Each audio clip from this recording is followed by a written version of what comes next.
What up, y'all? It's your boy Dawson from D&D TV. Thanks for rating, commenting, and subscribing. Everybody who's donated, those of y'all who will, you know I appreciate it. Also, go over there and check out my other YouTube channel, Dawson Speak TV. Make sure you subscribe over there. I appreciate y'all so much. All the new subscribers, thank y'all for coming over here. Hope y'all get what y'all looking for, and we all just continue to learn and grow together. Now, let me get into this story. Just over a year after her husband died of cancer, April Washington, widow of R.J. Washington Sr., who founded the Titus Harvest Dome Spectrum Church in Jacksonville, Florida, is suing officials at the church after she was ousted from the organization.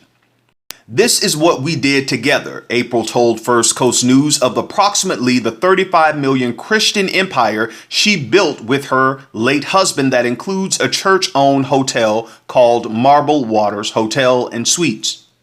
She is now fighting to regain status in that empire after church board of directors allegedly changed the articles of corporation for the organization where she once was vice president and her husband was president. She contends that the board illegally added members to oust her from the soul-winning business.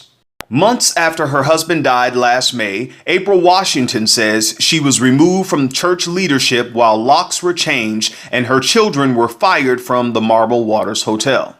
Despite the church's $35 million in asset, April Washington said her fight is more about soul winning and protecting her husband's legacy. She stated, "It's not about dollars, it's about regaining and rebuilding a church and bringing it back together."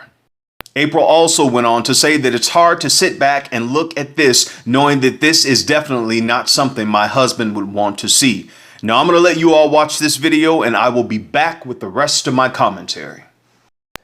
A year after popular Jacksonville pastor Rodney Washington died of cancer, his widow is now suing the church board.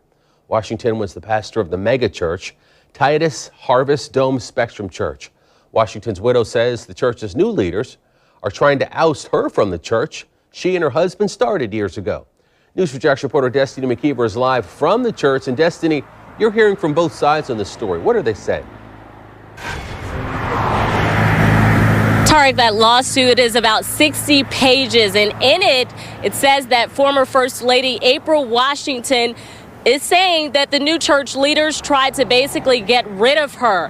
Now, in trying to speak with those church leaders, we instead got the church's spokesperson who says that basically they have no comment at this time. And tell them, say, neighbor. Pastor R.J. Washington was the leader of the Titus Harvest Dome Spectrum Church for 27 years. He grew his ministry from a couple people to a nationwide broadcast that aired on News4Jax on Sunday mornings. The church has been devastated behind the loss. As you can see, I'm very emotional right now. However, I know that God will get me through it. After Pastor Washington's death in May of 2017, his widow, April Washington, says she hasn't had time to grieve because the church's new leaders have expelled her from the church. Unfortunately, this is a story of greed and deceit and breaches of trust. It's a story of opportunists who have come in to take advantage of a grieving widow, and they've sought to seize and pillage assets of a church that belongs to this community. Sitting alongside her attorneys, Washington explained why she filed this lawsuit against the church's board in November of last year. She says the new leadership tried to expel her from her role as the church's co-founder, which she and her husband brought the church from 0 to more than 3,000 members. She says they accumulated properties valuing millions of dollars, which she's owed. This happened all within 6 months of his death. Fortunately, April is very strong, and she is not going to sit back and watch what her family has built be taken from her. News4Jax spoke with the church's spokesperson by phone. The spokesperson says the church's board has no comment at this time. And it's important to know that April and her attorneys say this is not at all about money. They say instead this is about bringing the church back together. Reporting live tonight, I'm Destiny McKeever, Channel 4, the local station. All right, y'all, now let's go in. Now, first of all, before I begin my commentary, I want to give my condolences to the family and the friends of Pastor R.J. Washington and his congregation. And I know some of y'all saying, Dawson, it's been a year. The man's been gone a year. But let me tell you why. Because this church and this family, they are going through this legal battle, and basically they're fighting for his legacy. This church, 27 years, he built this church along with his wife. This is bringing up an array of emotions for the church as well as his family. And it's basically like they're reliving everything over again. Because I'm going to tell you myself, I truly believe April Washington, from looking at video clips, not only of her, but of their children, of Pastor R.J. Washington's brother, these people had a heart for the community. They had a heart for people in their church. And from the people in their church, I was looking at videos where they were saying, you know, we would see Pastor R.J. Washington out in the grocery store. You'd see him in the supermarket.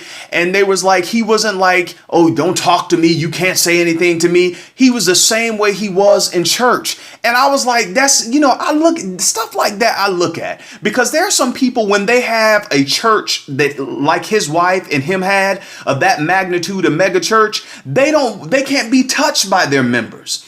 And even when I was listening to his daughter, who spoke at his homegoing service, one of the things his daughter talked about was that if my father was alive, he would say, don't cry for me, but take the legacy, take everything I taught you and go and take this nation for Jesus. The work has to continue.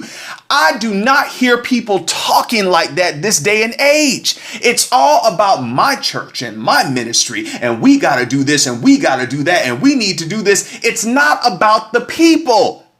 And in many cases, it's not about God. It's about their ego. Now, shortly after his death, the late pastor's brother, Abraham Lincoln Washington, and yes, y'all, that is this man's name, Abraham Lincoln Washington. I think that is so cool, named after two presidents. But look here. Abraham Lincoln Washington pledged to continue winning souls, according to an interview he did with News 4 of Jacksonville. And I'm going to read what he said verbatim. He said, "Our goal is to continue the vision. It's always been about trying to win souls for the kingdom, loving, helping, and serving our fellow man. And the church will follow the vision of Apostle Washington. We're going to continue to shepherd the flock. So many people that Apostle Washington has touched all over the country. Locally, it will be my privilege to be able to serve this congregation, serve the First Family, and to do all we can to give this city direction." All right, now let me go ahead and say this. And if anybody gets offended by what I have to say, then, you know, hey, it's my opinion and you have your own. I am on the side of First Lady April Washington on this. It is just something, because I knew of their church up in Jacksonville. I was not a fan. I didn't visit their church. I knew he was on television. He did stuff. I'm down here in South Florida. That's North Florida. But I knew who he was, and they did some great things in the Jacksonville area and surrounding areas. They did. But let me tell you why I'm on their side. Because you mean to tell me, for the board of directors or whoever to know that this lady was a co-laborer with her husband for 27 years. They started this ministry. Let me go back. I think they started this ministry in 1985 with just a handful of members, to more than a year ago to almost 8,000 members. That's what he did along with his wife and his family. And by looking at videos on them and what they did in the community, it was never about, oh, just our mega church, just this. It was always about the people, helping the people. And for the board of directors to come in and to say, you know what, you and your children, we don't care what y'all did, we're taking over now. And what's happening, and you know, there are other cases around the United States like this. People look at the building.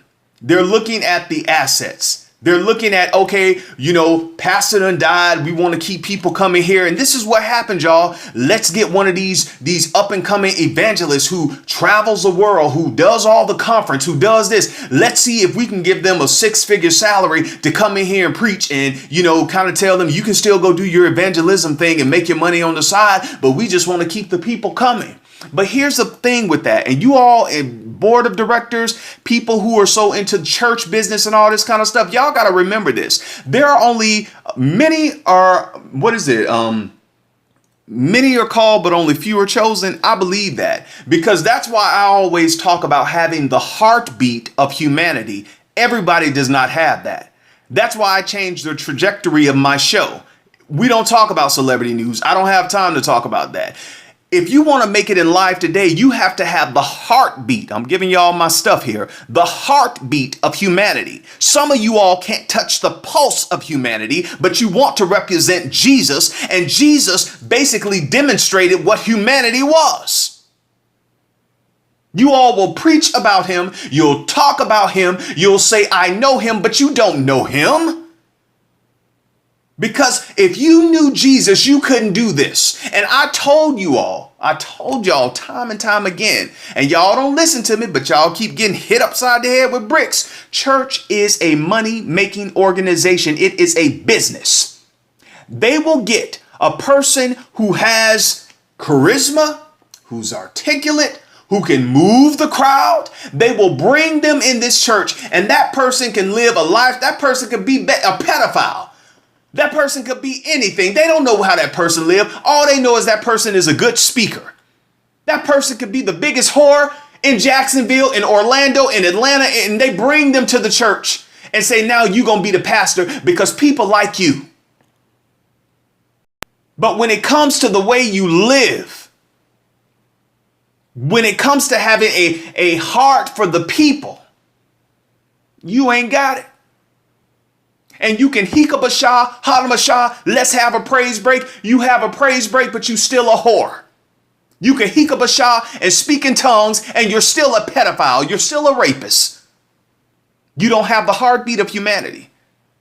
And you don't have God, and you don't know who God is. Because there's no way that you could stay doing some of the stuff that some of these people who get up and preach at these conferences do and say they know Jesus. No. I'm going to tell you what they told me at church. I didn't back then. I ain't listened to it, but I know it now. God is the only one who will fire you and let you keep working. You ain't got power. You got performance. Now, I don't know why I be saying this stuff. I don't even go to church, but it just bothers my spirit and it bothers my heart when I see people manipulate people, especially church people. And maybe it's because I have so many family and friends who still go to church. I don't go to the institution. I serve God on my own. But let me tell y'all this. Y'all, there's going to be a rude awakening. And it's not going to come through no vloggers or no people doing blogs.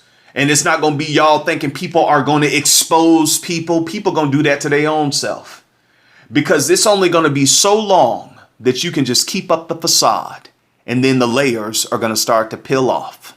We hear what you're saying. We hear how you sing. We hear you praise break. We hear you, oh, Hanabashah, oh, come get this. Oh, I'm the prophetess. Oh, I'm this right here. And the layers are coming off. You can only keep it up for so long, for so long, for so long. And then the exposure that you've been wanting others to do, you going to do it to yourself. Because the hell that you have envisioned for others is the one that you are currently living in. Now, I don't know where all that came from. I just felt like saying that. But let me tell you this. April Washington, you and your children continue to fight for your legacy. Those people, that board, whoever they were, I don't know if y'all started the board once the church got, a couple years later. But you and Pastor R.J. Washington started that church 27 years ago. That is his legacy. And that's part of your legacy too, and your children. Blood, sweat, and tears went in that because you all wanted to do that for the people in the community and to do it for people to get closer to God. And 27 years ago, I'm sure money wasn't there like it is now. But even besides the money, these people are saying, we know we got money and all this, but it's about people. It's about people. Yeah, it baffles me that we live in a day and age, not only when it comes to church stuff, but just in general. People are so narcissistic. It's all about them. It's all about them. And I need to do this and I need to be seen and I have to have this. I have to have that. But let me tell you, when life kicks you in the butt, You're not going to run to the people who got performance. You coming for the people who got power. Now I'm going to go ahead and get off of this. I've said a lot. And I just want to say again, April Washington, to you and your children and the rest of the church members who are on your side, you know, continue y'all to fight. Fight this thing all the way through. And if you all know her social media, if you all are connected with her, give her some words of encouragement, you know, definitely. And it's just really sad because this is the second story that has come about within the past 2-3 months. If you all remember, or if you haven't heard of the story of Paula Brown up in Brooklyn, who is the widow of Reverend Roy E. Brown, he passed away. And once he passed away, officials in the church told the widow that she has to leave the home that she shared with him for so many years. And it's just really sad because the church is evicting this lady out of the house and she has nowhere to go. It is really sad. And I want you all to really think about this. If the church board and the officials and all these people, if this is what they can do to the first family, to the widow, what do they think about you as members? I'm going to leave y'all with that. Now, please go off in the comments, say whatever's on your mind. Don't hold back. And just because I have the mic, it doesn't mean I'm always right. I want to hear what y'all got to say. Again, it's your guy Dawson. Take care of yourself and each other. Please take care of yourself. Peace.